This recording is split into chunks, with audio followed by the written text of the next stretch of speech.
¿Qué tal, compañeras, compañeros? Vamos a hablar brevemente sobre somatosensación y como ustedes ya habrán revisado en el texto, vamos a tener cuatro tipos de estímulos que van a ser los que va a estar reconociendo este sistema sensorial. Vamos a tener a la presión, la vibración, el calor y el frío. La presión la vamos a definir pues como aquella estimulación inducida por deformación mecánica de la piel que va pues desde una presión que podemos hacer con nuestro dedo sobre la piel hasta una punción sobre la misma.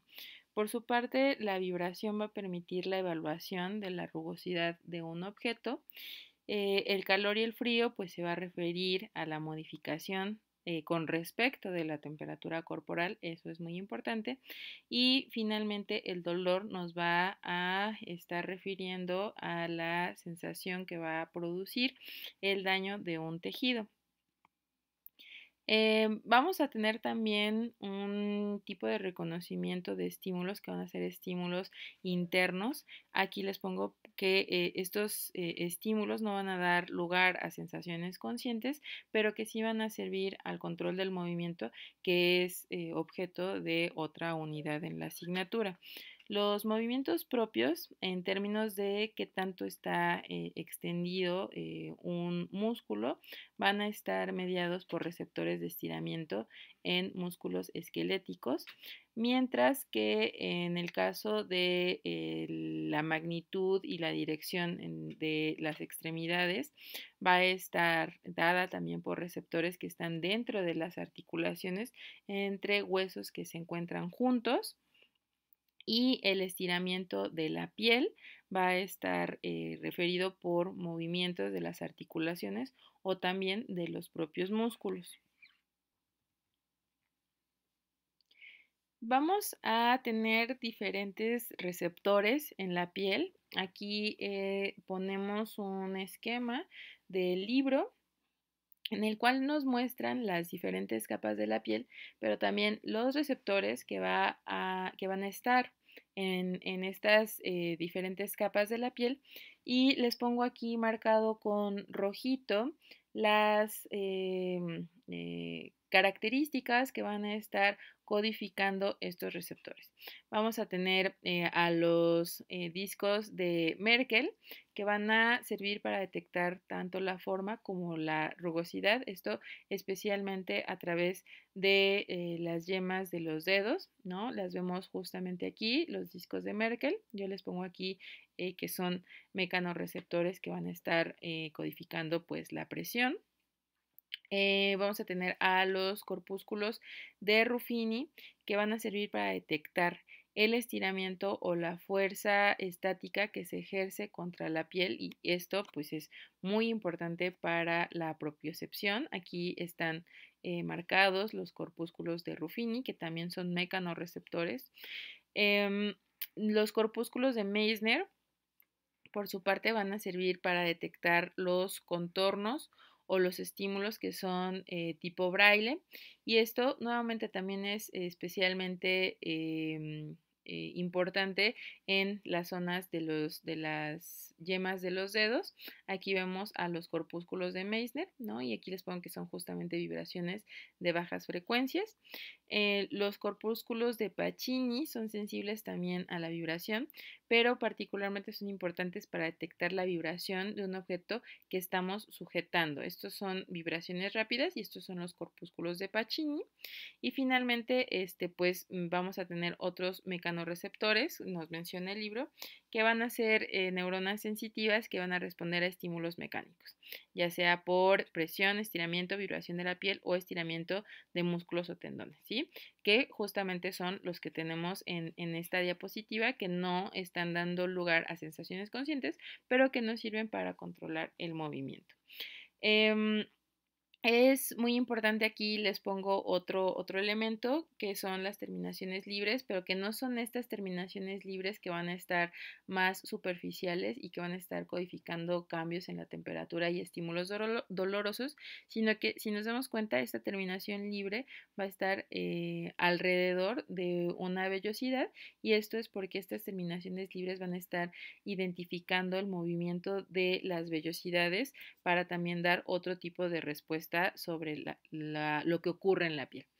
Esta tabla no me voy a centrar mucho en ella porque es una tabla que viene en el Carlson, pero quiero que se den cuenta que es muy importante porque nos dicen aquí qué tipo de receptor estamos encontrando en la piel, dónde se ubica, en qué tipo de piel se ubica y dentro de la piel en qué región se ubica, y vamos a tener también pues cuál va a ser su función, ¿no? Básicamente es lo que está en esta imagen, pero mejor organizado, y particularmente se vuelve importante la naturaleza del campo receptor, ¿no? Lo platicamos en sistema visual y se vuelve muy importante que retomemos que cuando hablamos de sistemas sensoriales y sobre todo de receptores, hablamos de campos receptores, y los campos receptores, recordemos justamente de sistema visual, nos van a definir mucho cómo va a ser la cualidad de la sensación que va a tener la estimulación justamente de este campo receptor. Esta tabla particularmente va a venir algunos elementos en el examen, porque por lo que sí les recomiendo, pues no que se la aprendan, pero sí que tengan una noción clara de qué está haciendo cada uno de estos receptores y cuál es su función, y no se centren tanto en la cuestión de los campos, pero sí revisen justamente cuál es la naturaleza del campo receptor de estos receptores. Vamos a hablar un poco sobre la temperatura. Vamos a tener dos tipos de receptores térmicos, los detectores de frío y los detectores de calor. Los detectores de frío van a estar ubicados pues debajo de la epidermis, mientras que en el caso de los detectores de calor se van a ubicar mucho más profundos en la piel, y un aspecto pues muy importante es que algunos de los receptores térmicos no solamente van a responder a cambios de temperatura, sino también van a responder a sustancias químicas que se van a interpretar como cambios de temperatura. Aquí nos ponen, por ejemplo, el caso del TRPM8, que no solamente va a responder al frío por debajo de los 28 grados centígrados, sino que también va a responder al mentol. Esto pues justamente da razón a cuando ustedes se toman un tecito de menta y sienten esta sensación de frío, o se untan algo que tiene mentol en la piel y sienten también esta sensación de frío. Los otros receptores que vemos aquí en esta tabla pues van a estar codificando para otras modificaciones en la temperatura, respondiendo a rangos de temperatura particulares. Por su parte, el dolor es una cualidad bastante complicada, es un área totalmente de investigación muy extensa, y esto es porque involucra muchos factores. Vamos a hablar más adelante de un poquito más a profundidad de ello, pero aquí solo es importante que nos centremos en que la conciencia del dolor y también la respuesta emocional que se genera hacia el dolor están controladas por mecanismos principalmente encefálicos, y estos estímulos van a estar generando respuestas de huida. Esto está muy relacionado con la perspectiva hedónica que tenemos los organismos de aproximarnos a lo que nos genera placer y alejarnos de lo que nos genera malestar. Y vamos a tener en esta cualidad pues tres tipos de nocioceptores: los mecanorreceptores de umbral alto, que van a estar respondiendo a presión intensa, por ejemplo cuando ustedes se agarran muy fuerte un brazo o una región de su cuerpo. Esa presión pues es identificada por mecanorreceptores que necesitan mucha estimulación. Acuérdense de los conceptos que vimos al principio, de un umbral muy alto, entonces necesitan mucha estimulación para generar la respuesta. Vamos a tener también otro tipo de nocioceptor que son las terminaciones nerviosas libres que vimos en este esquemita. Estos de aquí, no los de aquí, estas de aquí.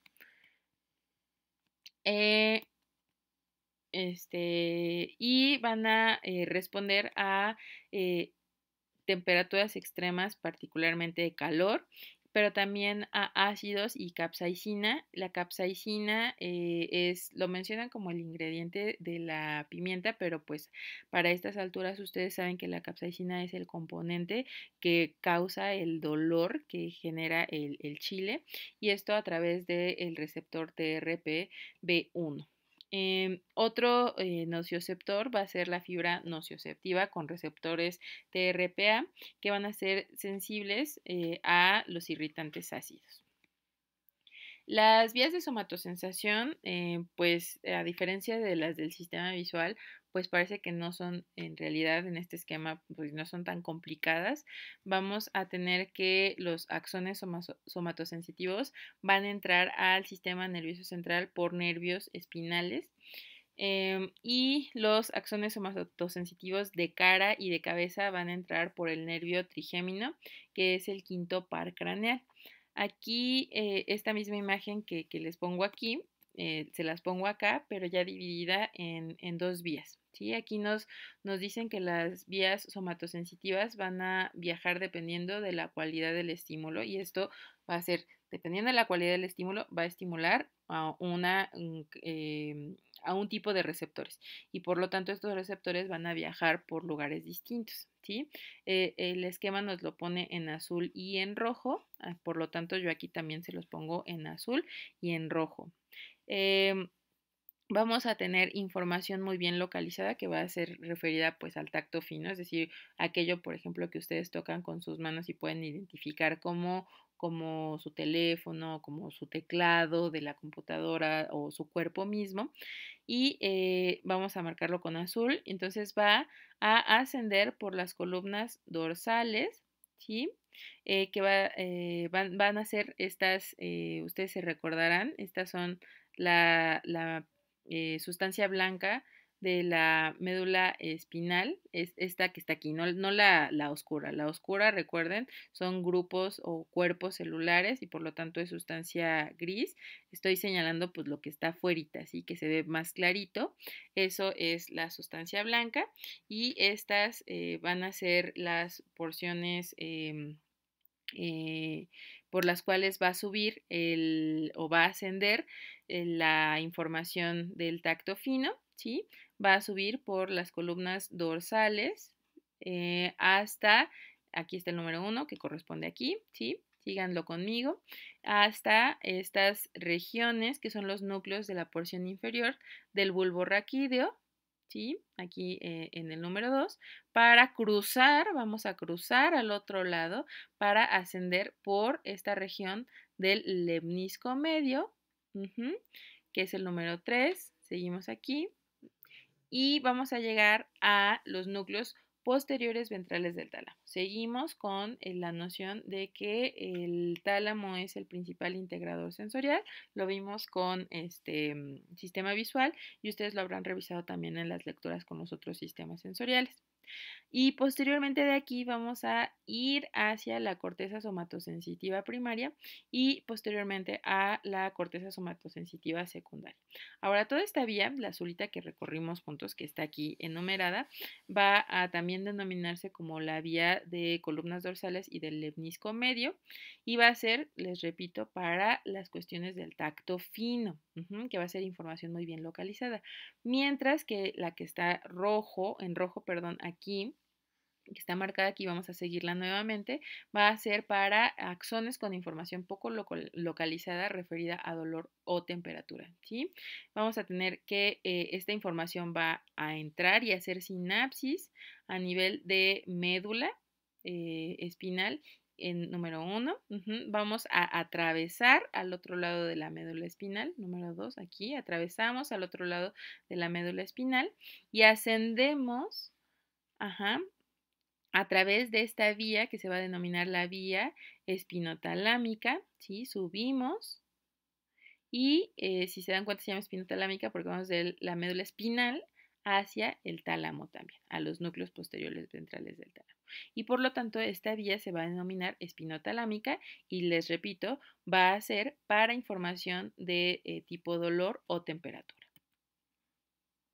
La corteza somatosensitiva, como vimos en la corteza visual, también va a tener una disposición de columnas en términos de que vamos a tener información de los diferentes tipos de receptores en estas columnas particulares y las cortezas o las zonas, perdón, corticales somatosensitivas primaria y secundaria se van a dividir en al menos 5 o hasta 10 mapas diferentes de la superficie corporal y en cada mapa vamos a tener células que responden a alguna submodalidad de receptores, lo que les comentaba. Vamos a tener de muchos receptores en cada uno de estos mapas y la corteza asociativa, que es esta región ya de mayor integración a nivel somatosensorial, va a permitirnos reconocer a los objetos y esto es muy importante que ustedes lo tengan presente cuando reconocemos a los objetos con el tacto también necesitamos el movimiento.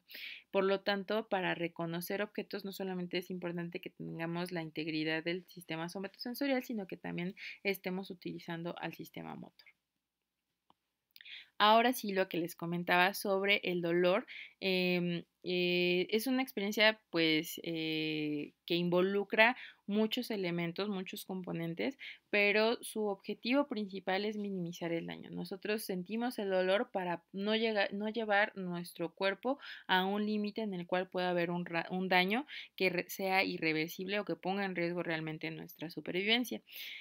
Por lo tanto, el dolor se vuelve una experiencia muy importante para que podamos sobrevivir, pero vamos a tener varios mecanismos que nos van a estar permitiendo regular esta sensación dolorosa.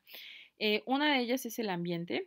Vamos a tener que, a partir de las modificaciones ambientales, podemos disminuir la percepción del dolor. No es que la sensación, acuérdense que la sensación estamos hablando de los receptores que están siendo estimulados y ya la percepción, estamos hablando de una cuestión interpretativa, pues la percepción del dolor se puede disminuir a partir de ciertas modificaciones del ambiente y en términos del dolor, pues vamos a estar hablando de tres efectos perceptivos y conductores.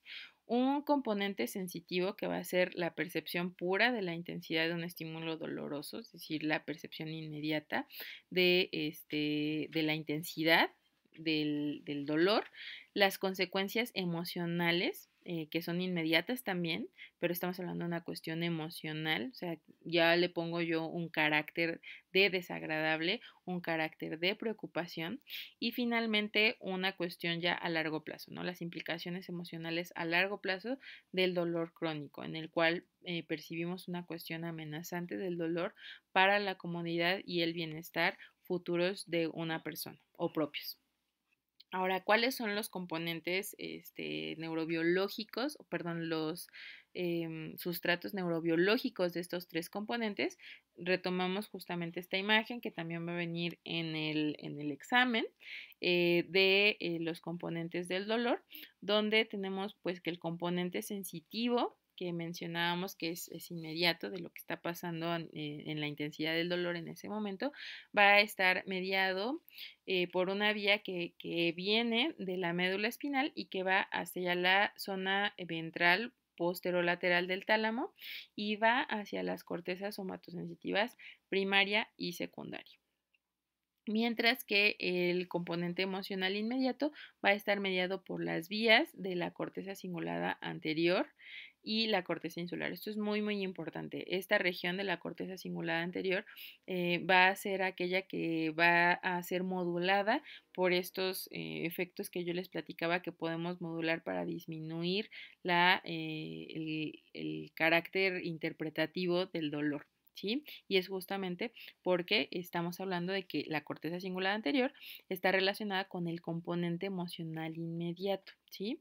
Y finalmente el componente emocional a largo plazo va a estar mediado por vías de corteza prefrontal que al final de cuentas son quienes nos permiten generar estos escenarios futuros. Y estos escenarios futuros no necesariamente pues son los mejores, ¿no? Muchas veces planteamos escenarios futuros catastróficos y si estamos hablando de un dolor crónico, y estamos hablando de que pone en riesgo el bienestar de las personas, pues es fácil que planteemos escenarios altamente catastróficos mediados por la corteza prefrontal. Esta regulación que platicábamos, endógena del dolor, va a estar mediada principalmente por dos estructuras o circuitos que producen la analgesia. La primera es la sustancia gris periacueductal, que va a estar mm, modulada por la liberación de opiáceos endógenos y la zona rostroventral del bulbo raquídeo, particularmente la región denominada como los núcleos del RAFE, que van a estar relacionados con la liberación de serotonina. Esta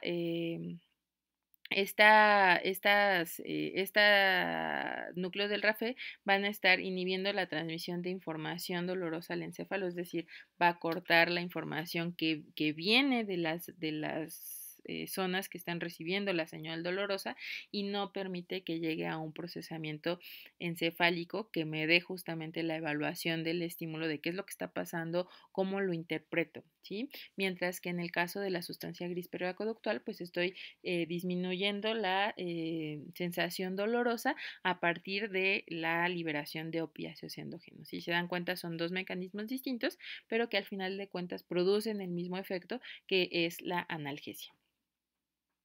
Em, Me gustaría pues voy a dejar un ratito de pequeñito esta diapositiva, porque lo que me gustaría que hicieran es ver este video. Aquí les pongo la liga en YouTube, se llama el video Dolor Fantasma. Este es el primer cuadro de este video y es un video de un neurocientífico muy importante que se llama, se apellida Ramachandran y habla sobre los miembros fantasma. Es un dolor que se presenta y que aparece en la lectura del texto, un dolor que se presenta en zonas que ya no están, ¿no? Y cómo podemos explicar que haya un dolor en una región que ya no tenemos, pues justamente por las conexiones que todavía se encuentran presentes tanto en la región que fue amputada como a nivel de la corteza. Y lo importante y por lo que les pongo este video y les recomiendo este video es justamente porque podemos modular la respuesta del dolor no necesariamente por la intervención farmacológica o quirúrgica en estas regiones que les estoy mencionando, sino por otro tipo de manipulaciones ambientales muy interesantes que lo que nos dicen es, a lo que nos apuntan y a lo que nos refuerzan es el valor bastante complejo que tiene el dolor y que hemos mencionado hasta hace unos momentos.